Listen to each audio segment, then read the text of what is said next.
Olá, amigos, sejam todos bem-vindos ao programa Saber Além da Vida. Hoje, Geraldo Lemos Neto, que sou eu, com João Pedro Prado, vamos conversar sobre um tema que é importante para todos nós: sonhos. Oi, pessoal. Hoje nós vamos ter essa conversa muito importante sobre esse tema que é tão significativo nas nossas vidas, os nossos sonhos. Os espíritos podem aparecer nos sonhos? Eu já sonhei com a minha avó, pouco tempo depois que ela morreu. E, assim, foi uma experiência incrível, porque ela vinha, ela me abraçava, então foi uma forma de me despedir no sonho que eu não tive na vida real. Olha aí que beleza, não é? Esse caso é um caso clássico de amor de almas queridas que retornam para conversar com os entes queridos da Terra. A nossa irmã teve a desencarnação de sua avó, que ela amava muito, e, portanto, não havia razão para romper esse laço. E certamente ela veio visitar a neta.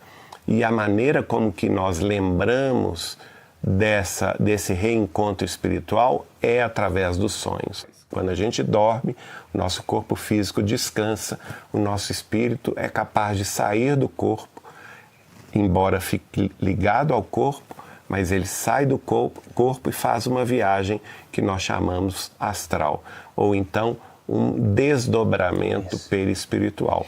E neste momento, nessas horas de sono, 5, 6, 7, 8 horas de descanso do corpo físico, nós podemos perfeitamente reencontrar os nossos entes queridos, amigos que já faleceram, e conversar com eles. Não há razão para ter medo, não é? Se são espíritos benéficos que nos amaram aqui na Terra, não há razão para a gente ter medo em relação a eles. São sempre encontros de muita felicidade, de trocas de experiências, e muitas vezes são eles que vão nos trazer as mensagens celestiais ou as mensagens do plano mais alto em favor da solução dos nossos próprios problemas aqui na face da Terra. Essa é uma questão muito interessante e vivida por muitas pessoas. E eu acho que nós devemos prestar muita atenção aos nossos sonhos, porque eles são muito significativos e importantes para as nossas vidas. Como você colocou, esses encontros são comuns e eles são reais. Agora, o ponto que eu quero chamar a atenção aqui é outro. O que acontece quando a pessoa não sonha e ela está sentindo tanta saudade de um ente que já desencarnou? Esse é um questionamento que nós recebemos muito, mesmo dentro do contexto espírita cristão. Por que eu sinto tanta saudade de alguém que eu amei muito na Terra, essa pessoa desencarnou e eu não sonho com ela, eu não vejo ela no plano espiritual? E em tudo, gente, nós precisamos confiar na sabedoria de Deus. Há um livro interessantíssimo psicografado por Chico Xavier, intitulado Entre a Terra e o Céu. E nesse livro nós temos um foco bastante especial e muito bonito sobre as mães que perderam seus filhos. E algumas delas relatando: por que não sonho com o maior amor da minha vida, que é o meu filho que desencarnou? E esse é um relato que nós ouvimos de muitas mães. Por que isso acontece, pessoal? Essas pessoas não se encontram? Não é isso que acontece. O encontro, ele acontece, mas esse registro, ele é temporariamente abafado da memória da pessoa para que quando ela acorde, ela literalmente não se lembre. Porque os espíritos nos explicam que a lembrança desse encontro, ela poderia fazer a pessoa perder o interesse na vida material.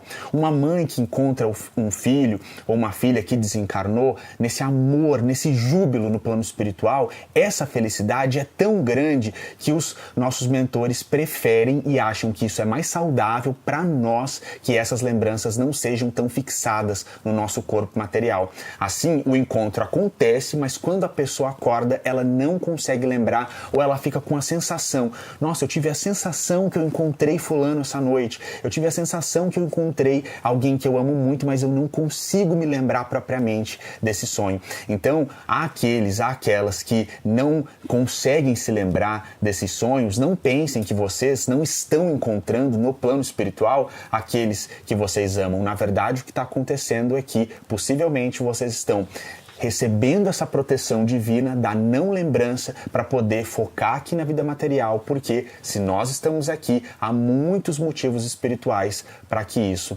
assim seja. E isso, né, João Pedro, acontece porque às vezes a pessoa teria talvez até uma vontade indevida de retornar ao mundo espiritual. Exato. Caso ela aqui na Terra se lembrasse de tudo o que acontecia durante as horas de sono físico no mundo espiritual. E isso seria muito negativo. Então, às vezes, o esquecimento dos sonhos nossos é em nossa própria proteção, para que a gente não se ligue na vida espiritual e focalize a nossa intenção, o nosso objetivo, o nosso interesse na vida material, porque todos continuamos aqui tendo objetivos a serem alcançados que ainda não foram alcançados. E é interessante também mencionar, pessoal, que outro processo que também ocorre, e os espíritos nos explicam sobre isso através da psicografia de Chico Xavier, é o seguinte: muitas vezes a pessoa acorda, por exemplo, com uma lembrança meio distorcida. Então, um exemplo prático para nós entendermos aqui. A pessoa sonhou com um mentor espiritual ali dando uma bronca, porque ela precisa dessa bronca. E muitas vezes o cérebro interpreta de outra forma. Então, pode ser que quando ela acorde, ela pense assim: eu sonhei com um delegado me dando uma bronca. Às vezes, não é que ela sonhou, eu encontrou um delegado, ela encontrou um mentor espiritual, mas a tradução do cérebro material foi essa. Os espíritos têm alguma interferência na nossa vida? Eu acho que o mundo espiritual está muito ligado na nossa vida. Então, eles estão sempre conectados com a gente, tanto os nossos antepassados quanto os que vão vir. Eles sempre interferem na nossa vida para auxiliar a gente. Bom, essa pergunta é interessantíssima porque Kardec, na época da França do século XIX, fez essa pergunta e, através dos médiuns, os espíritos superiores responderam a ele. A pergunta se os espíritos interferiam em nossas vidas. E a resposta foi clara: sim, eles interferem nas vidas dos encarnados e muito mais do que vocês podem imaginar. Qual que é mesmo esse número de pergunta? 459. Olha aí. A pergunta 459 do Livro dos Espíritos. Então, nós sabemos que todos nós somos espíritos imortais, alguns encarnados, segundo as informações espirituais. Apenas 30% estão na Terra encarnados, então 70% estão nos planos espirituais imediatamente ligados à Terra, e há uma comunhão, há uma afinidade entre esses planos e o mundo carnal, de forma que é absolutamente normal essa interferência, porque essa interferência se dá pela força do pensamento. A comunhão dos pensamentos, que viaja a uma velocidade instantânea, é que nos conecta uns com os outros. Sempre que nós nos lembramos de alguém, nós estamos nos comunicando com ela, seja consciente ou inconscientemente. E às vezes chamando a presença desses irmãos para junto de nós, acabamos sonhando com eles, que são os encontros espirituais. Pessoal, como o Geraldinho comentou, certamente os espíritos interferem e influenciam na nossa vida mais do que nós imaginamos. Quando nós nos voltamos aos textos evangélicos, eu acho que uma parte desses textos que chama muita atenção é justamente aquela em que nós vemos o Cristo lidando com espíritos impuros, com os obsessores. Na linguagem bíblica, quando Jesus está expulsando espíritos impuros. E em alguns momentos do Evangelho, a gente percebe uma legião de espíritos atormentando uma pessoa. E a própria Bíblia, nos relatos evangélicos, traz para a gente informações sobre como as pessoas obsidiadas, sobre como as pessoas que estavam ali na dependência desses espíritos em algum nível, estavam entrelaçadas com esses espíritos impuros em algum nível, tinham as suas vidas absolutamente alteradas. Nós temos muitos exemplos sobre isso no Evangelho. Inclusive, nós temos a informação sobre Maria Madalena, quando Jesus nos conta que delas haviam saído 7 espíritos malignos. Então, gente, é interessante, no contexto do espiritismo cristão, nós percebermos que, como o Geraldinho colocou, essa é uma questão natural, nós sempre estamos inseridos num contexto de troca de pensamento, o nosso pensamento sendo trocado com as pessoas que estão encarnadas e com os desencarnados, e portanto, nós precisamos vigiar a nossa conduta, os nossos pensamentos, porque certamente a todo instante nós estamos nos associando a alguém. Agora, quem é esse alguém? Isso vai depender da natureza dos nossos pensamentos. E no Espiritismo, nós compreendemos a obsessão, que é esse processo quando a pessoa já está num nível de influência de um espírito sofredor, de um espírito infeliz. Essa obsessão, se a pessoa não cuida, ela pode virar uma subjugação, um processo mais difícil dessa influência com espíritos que estão ali infelizes, e essa subjugação pode virar uma fascinação, quando esses irmãos e irmãs desencarnados tomam praticamente conta da vida dessa pessoa. E nós temos relatos sobre isso no próprio Evangelho, de pessoas que estavam ali vivendo em túmulos, em cativeiros terríveis, e o que acontece? A presença de Jesus liberta essas pessoas.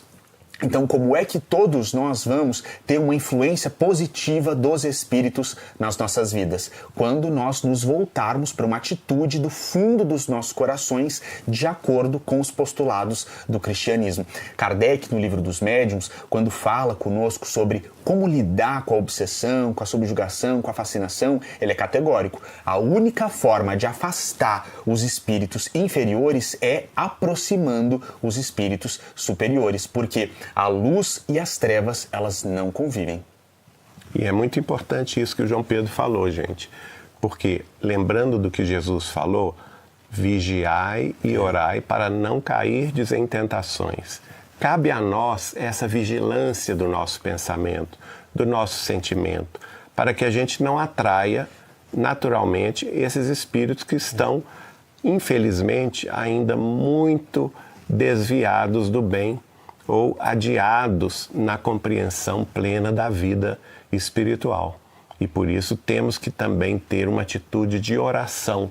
A oração sempre nos protege, ela sempre nos dá forças novas, porque do contrário desses casos que o João Pedro tratou, quando a gente ora, a gente também está movimentando as nossas forças da alma. A gente só que elas estão sendo dirigidas para o mundo mais alto, para o mundo superior.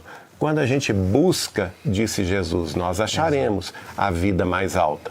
Quando a gente bate a porta do plano mais alto, essa porta será aberta para nós. Quando a gente pede ajuda aos planos da vida imortal, nós receberemos essa ajuda. E a oração é disponível para todo mundo, qualquer pessoa, independentemente de idade, de condição social, de crença. Vejam bem, todas as religiões têm a prática da oração. Então, se a pessoa movimenta as forças da sua alma em direção a Deus, Deus responde. E Deus responde sempre através dos seus mensageiros, espíritos superiores, anjos de guardas, guias, mentores, familiares queridos daqueles que estão na terra orando. E esses indivíduos, pelo lado do bem, pelo lado do amor, vêm em nossa proteção. Como diferenciar um sonho comum de um sonho espiritual? O ponto do sonho, né? Se é algo que te aflige, te incomoda ou te alegra, acho que a espiritualidade, ela está nesses pontos que você consegue identificar. Olha, essa é uma dúvida muito recorrente, muita gente tem essa dúvida. E nós temos algumas informações que os espíritos dão para sanar essa dificuldade de separação do que é um sonho eminentemente terrestre e de um sonho espiritual. Bom, vamos começar falando sobre o sonho espiritual, que é esse que nós já estávamos aqui comentando, que são os reencontros que nós temos através do desdobramento perispiritual. A gente sai do corpo físico e vai para o plano espiritual. Às vezes, somos todos matriculados em cursos de aprendizado para a nossa própria evolução. Então, isso nos capacita para ter uma vida melhor.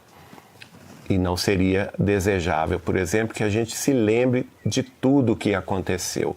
Aí vem essa sensação, assim, um pouco estranha de imagens que vão lembrar, por exemplo, uma sala de aula, não é? Um lápis, um quadro negro, como em algumas partes do país fala lousa, né? Ou então um professor dando uma aula. Então é muito importante isso. Vão aparecer imagens aparentemente desconexas, mas que a pessoa não vai registrar a integralidade daquele sonho. E esse sonho foi um sonho espiritual, só que não interpretado convenientemente no cérebro de carne física.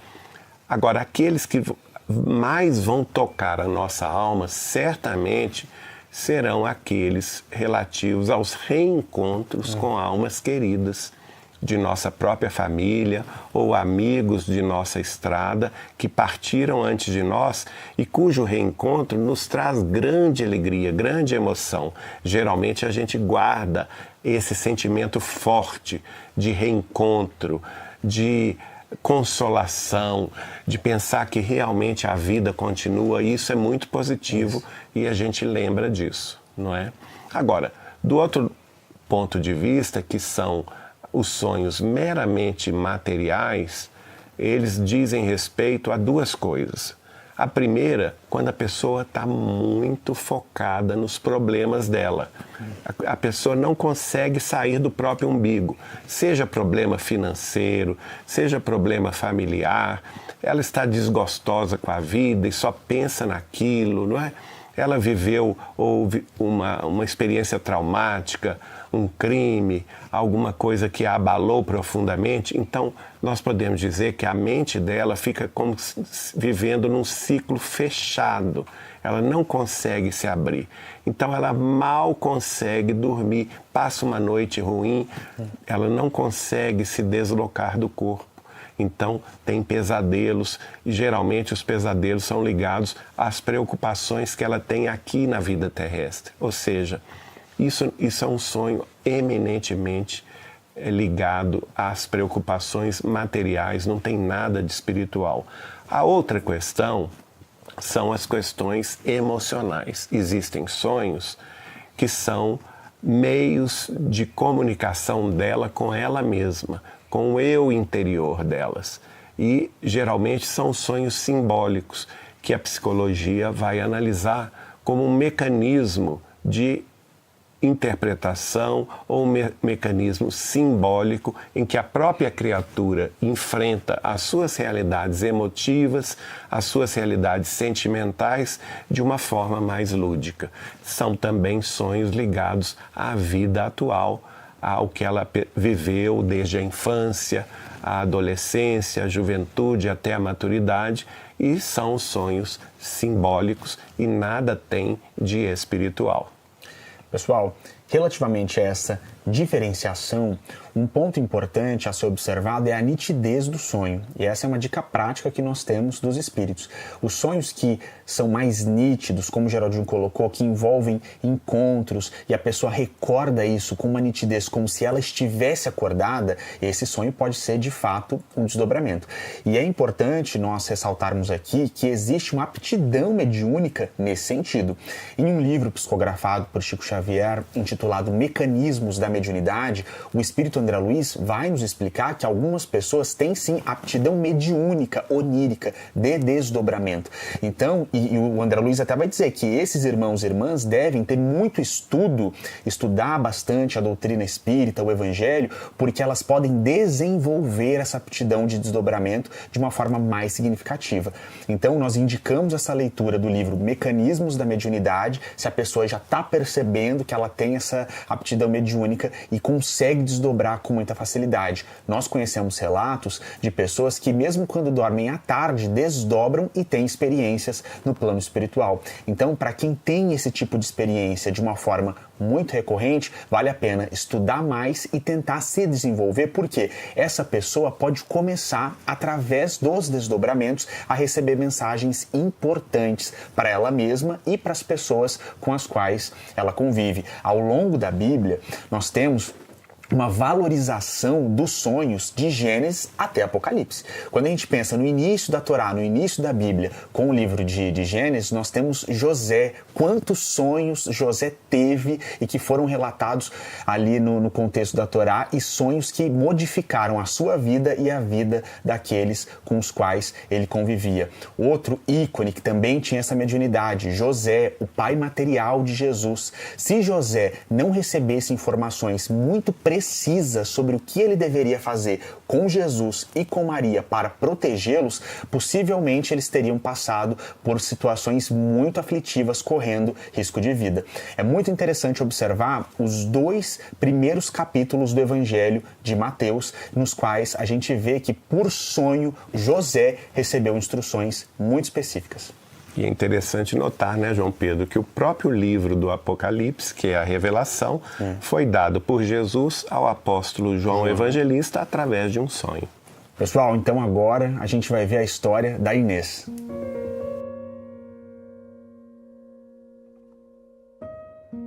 Meu esposo desencarnou em 2020, vítima de câncer.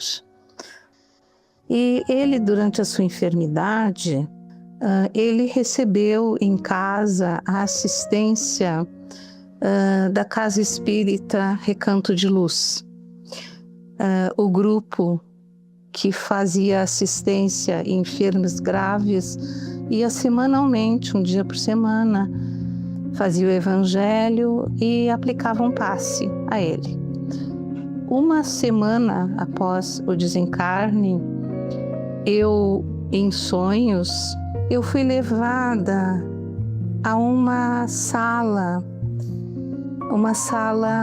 muito branca, e aquela sala muito branca tinha no centro uma maca, e o meu marido estava deitado naquela maca, e à volta dele vários irmãos de branco.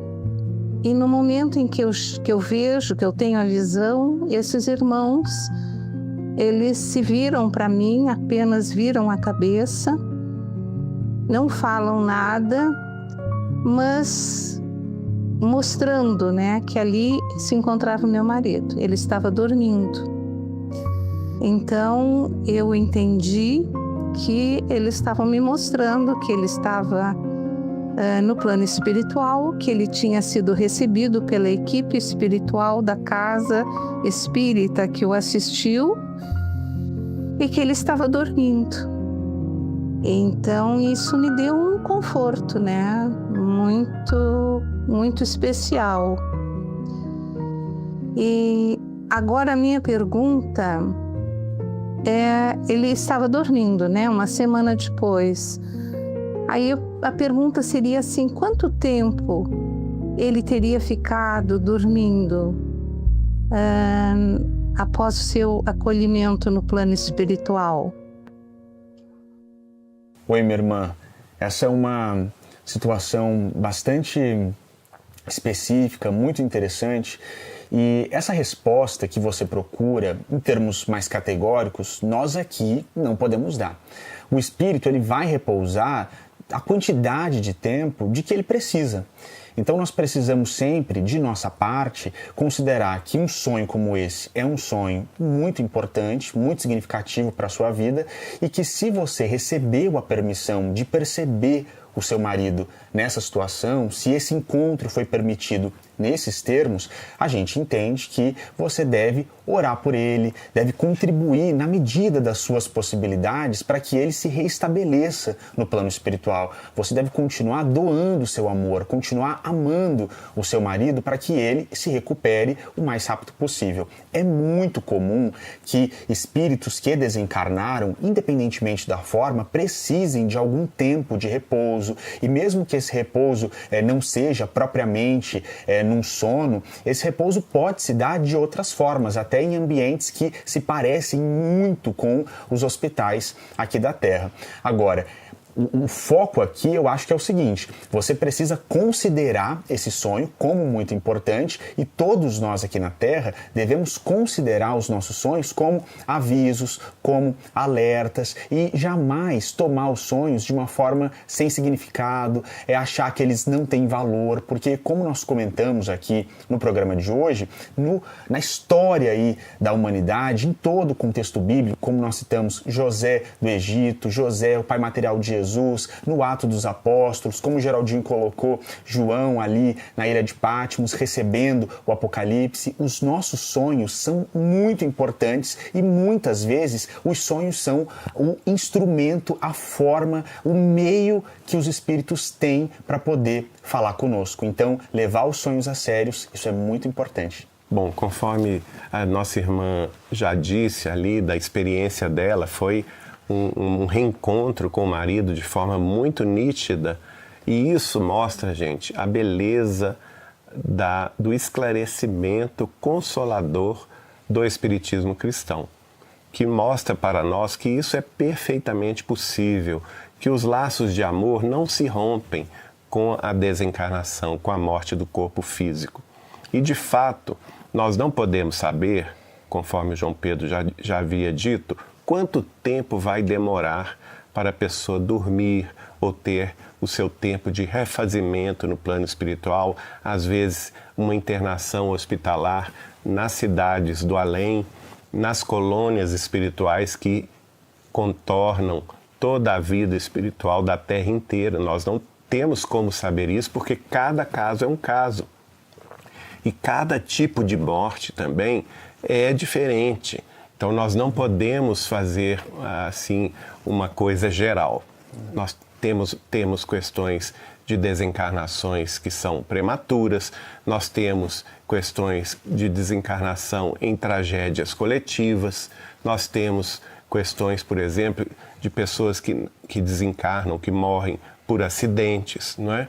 E também questões naturais, pessoas que passam muito tempo doente e desencarnam mais brandamente.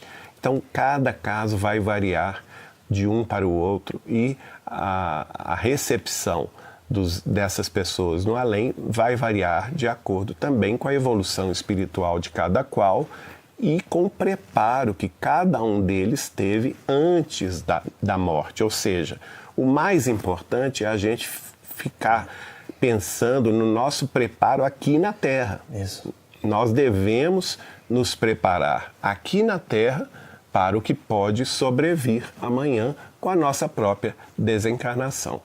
Então é uma questão que vai depender muito. Agora, esses reencontros existem e, no seu caso, foi um encontro consolador para te dizer que seu marido estava muito bem assistido, diante de uma equipe médica e espiritual, na presença de enfermeiros amigos que estavam cuidando ali daquele sono reparador que certamente seria provisório até que ele acordasse para a vida além túmulo.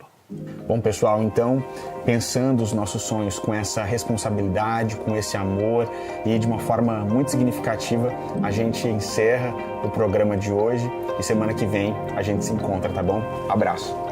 Tchau, tchau.